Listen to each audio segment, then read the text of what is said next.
Este es el 9º video al respecto de deformaciones y lo que se comenta es el tensor gradiente de velocidad.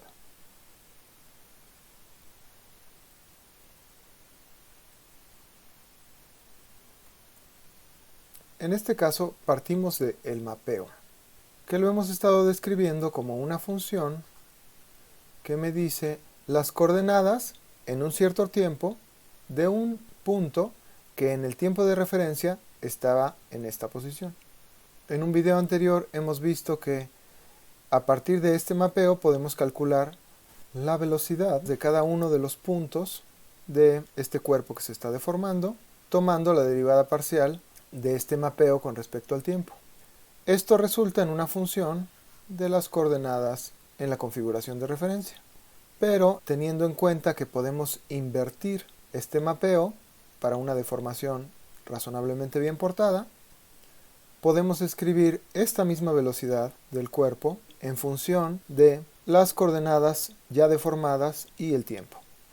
Por otra parte, también hemos visto que podemos construir un tensor de rango 2 tomando el gradiente de un tensor de rango 1. En este caso, esta velocidad es un vector, es un tensor de rango 1, y entonces vamos a hacer justamente eso. Vamos a definir un tensor de rango 2 como el gradiente del vector velocidad y traspuesto. Es semejante a lo que hicimos antes con este tensor gradiente de la deformación, que es un gradiente con respecto a las coordenadas en la configuración de referencia del mapeo justamente y traspuesto también. Entonces, en este caso, las componentes de este tensor gradiente de la velocidad las obtenemos desarrollando esto que acabamos de escribir.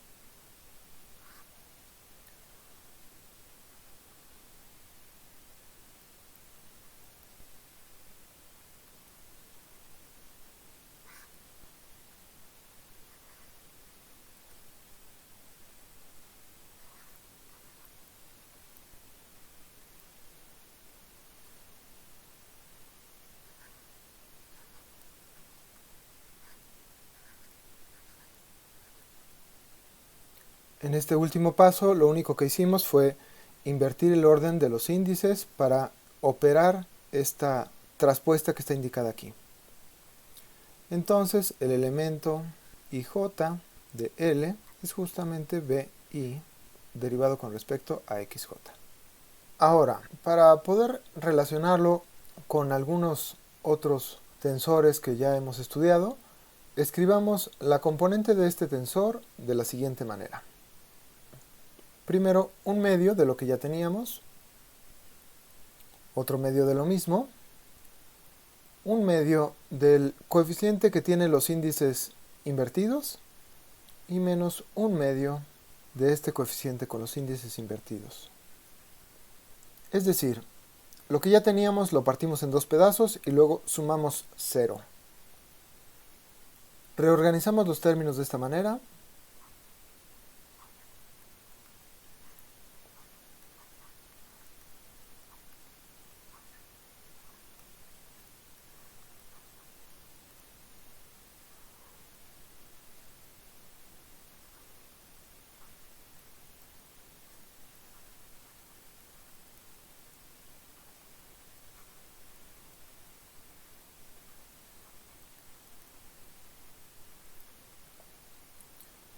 Y tenemos dos partes.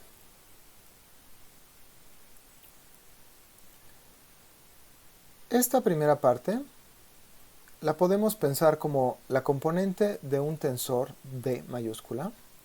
Y esta segunda parte la podemos pensar como menos la componente de un tensor W mayúscula. Es decir, tenemos dos tensores, tales que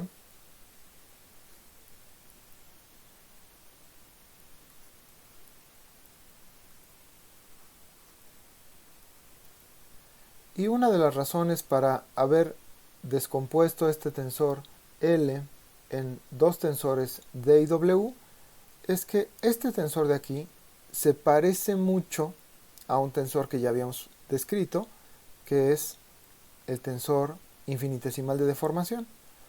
Y ambos, tanto este tensor D como este tensor epsilon, son simétricos. Lo cual quiere decir que si yo tomo la traspuesta, me queda exactamente el mismo tensor. Y en términos de las componentes, lo que quiere decir es que si intercambio los índices, me queda la misma componente. Y este otro tensor que está acá es un tensor antisimétrico. Lo cual quiere decir que si yo tomo la traspuesta, entonces me queda menos este tensor. Y en términos de la componente, lo mismo. Si yo intercambio los índices, me queda menos esta componente. Al tensor D lo llamamos tensor tasa de deformación y al tensor W tensor de vorticidad. Ahora, voy a poner aquí juntos los tensores infinitesimal de deformación y tensor tasa de deformación. Son muy parecidos. Lo que aparece en este caso, en el tensor infinitesimal de deformación, es el desplazamiento, U. Y lo que aparece en este caso, en la tasa de deformación, es la velocidad, V. Si yo derivo el desplazamiento con respecto al tiempo, tengo justamente la velocidad. Entonces, de alguna manera, hay una cierta relación entre estos dos tensores en cuanto a una derivada con respecto al tiempo, pero hay que tomar un poquito de cuidado para hacer esta relación. Entonces voy a desarrollar un poquito. De manera estricta, escribiendo las definiciones, se puede observar que esta relación se cumple. Repito, aquí lo que hay que hacer es escribir simplemente las definiciones y manipular un poquito la expresión. No lo hago para no tomar demasiada álgebra que pueda distraer el punto. Lo que quiero hacer es recordar dos aproximaciones que hemos usado. Esta y esta otra. Entonces voy a escribir la expresión que puse aquí arriba en términos de notación de índice y voy a aplicar estas dos expresiones para ver en un orden consistente con lo que hemos trabajado, a orden eta, qué es lo que esta expresión me dice. Entonces tengo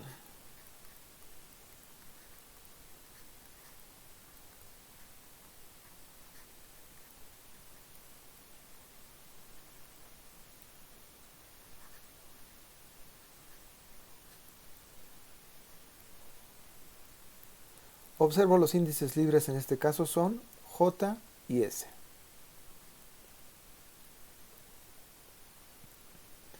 Entonces sustituyo las expresiones.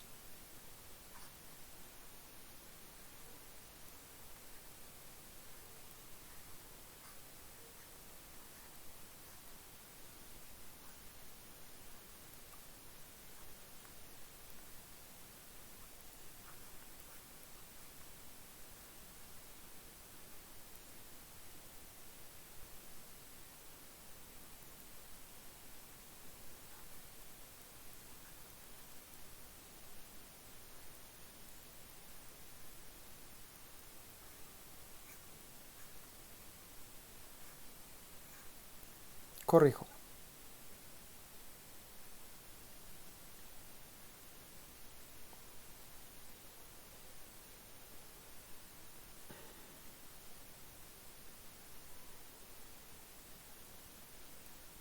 Luego, observo que al operar esta delta con estos términos de acá, lo único que va a pasar es que me sustituye un índice. Lo mismo de este lado. Al operar esta delta con estos términos de acá, lo único que va a pasar es que me sustituye un índice. Y lo otro que tengo es la operación de este término de orden eta con estos términos de aquí. Si yo pudiera argumentar que estos términos también son de orden eta, entonces esa operación sería de orden eta cuadrado. Lo voy a escribir así.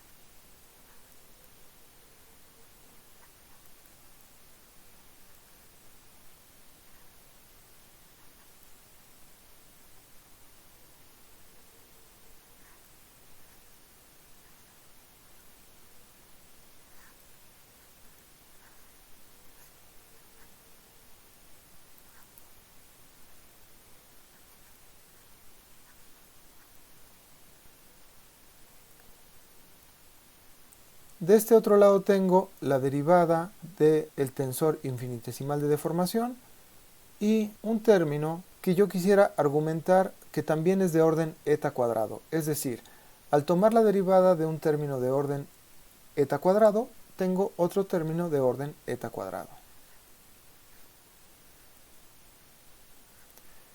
Entonces me hace falta comentar la justificación de este y la justificación de este. De alguna manera, las dos justificaciones tienen que ver con lo mismo. Yo sé, por lo que se argumentó en los videos anteriores, que la derivada de ui con respecto a xj es de orden eta. Eso quiere decir que esa componente es un escalar, desde luego, y es un campo que tiene un valor en cada uno de los puntos del espacio, y ese valor tiene un orden de magnitud que está descrito a través de esta eta que nosotros hemos puesto acá. Si esta función cambia de manera suave con respecto al tiempo, entonces su derivada con respecto al tiempo también será de orden eta. Es decir, el término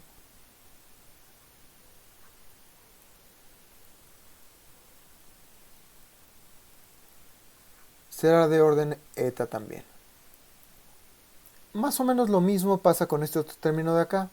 En este momento no tengo escrito de manera explícita cómo es este término eta cuadrado, pero es un escalar, es un campo, y si este campo cambia de manera suave con respecto al tiempo, yo puedo esperar que el cambio que tenga también sea de orden eta cuadrado, es decir, su derivada con respecto al tiempo también sea de orden eta cuadrado. Desde luego hay casos donde este tipo de cosas dejan de cumplirse. Por ejemplo, en una fractura o en una onda de choque, yo tengo un cambio de un cierto orden en un tiempo muy pequeño, y eso me da una derivada con respecto al tiempo y también con respecto a las coordenadas espaciales muy alta. Pero suponiendo que no tenemos un cambio de ese tipo, entonces podemos decir que estos términos son de orden eta cuadrado, este de aquí y este de acá. Entonces, a orden eta tengo esta igualdad, lo cual es exactamente decir que a orden eta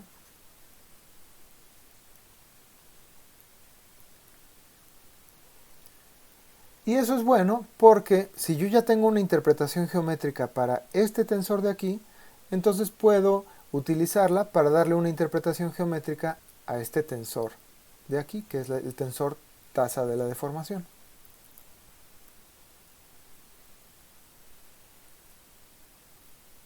Entonces podemos escribir nuestro tensor tasa de deformación de esta manera, de donde podemos observar una interpretación geométrica. Esta representación matricial está en términos de la derivada con respecto al tiempo de esto que llamamos extensión unitaria, que es cuánto cambia la longitud de una diferencial que estaba originalmente apuntando en la dirección 1, por ejemplo, sería esta. ¿Cuánto cambia esa longitud en términos de su longitud original? ¿Y cuánto cambia eso con respecto al tiempo? Lo mismo para el segundo elemento de la diagonal. ¿Cuánto cambia esta extensión unitaria referida a una diferencial de longitud que apunta en dirección 2? ¿Cuánto cambia eso con respecto al tiempo? Y lo mismo para el tercer elemento de la diagonal. Y los elementos fuera de la diagonal, que tienen un medio aquí, están referidos a el cambio en el ángulo que había entre dos diferenciales que apuntaban en direcciones de los ejes coordenados originales. Entonces hay un cambio en ese ángulo al aplicar el mapeo, lo cual corresponde a esta deformación. ¿Y cuánto cambia ese cambio del ángulo con respecto al tiempo? Es este coeficiente que tenemos acá. Entonces tenemos una interpretación geométrica a orden eta de este tensor tasa de deformación. Es prácticamente lo mismo que teníamos al respecto de el tensor infinitesimal de deformación, solamente que tomando la derivada con respecto al tiempo. Por otra parte, tomemos el otro tensor. el tensor de vorticidad, que quedó definido como, es decir, entonces, para darle una interpretación física a este tensor de vorticidad, recordemos lo que es la vorticidad. La vorticidad, que alguna vez se denota con una letra omega, que es un vector, es el rotacional de la velocidad. Y escrito en notación de índice, se ve de esta manera. Como sabemos, esta expresión de aquí denota una suma de muchos términos, en este caso 27 términos, de los cuales solamente son diferentes de 0, 6. Entonces, escribámoslos de manera explícita.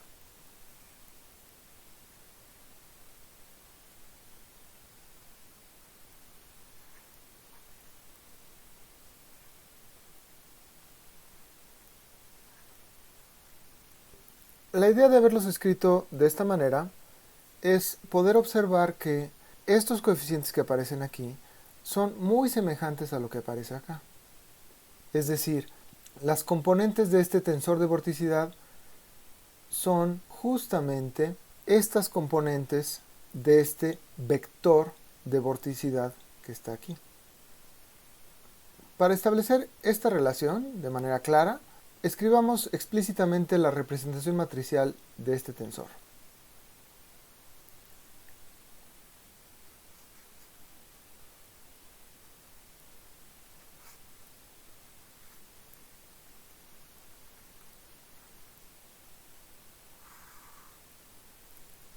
Este elemento de aquí es 0. Eso se observa al poner los índices iguales, se restan y da 0. El elemento de aquí es este elemento de acá, con un signo. El elemento de acá es justamente este elemento de acá, el signo es igual, de hecho, y el otro elemento es el primero, pero con el signo cambiado. Los elementos de la diagonal son 0, y como habíamos señalado antes, los elementos que están debajo de la diagonal son menos los elementos que le corresponderían en el caso de que fuera simétrica. Entonces, esta misma representación matricial la escribo como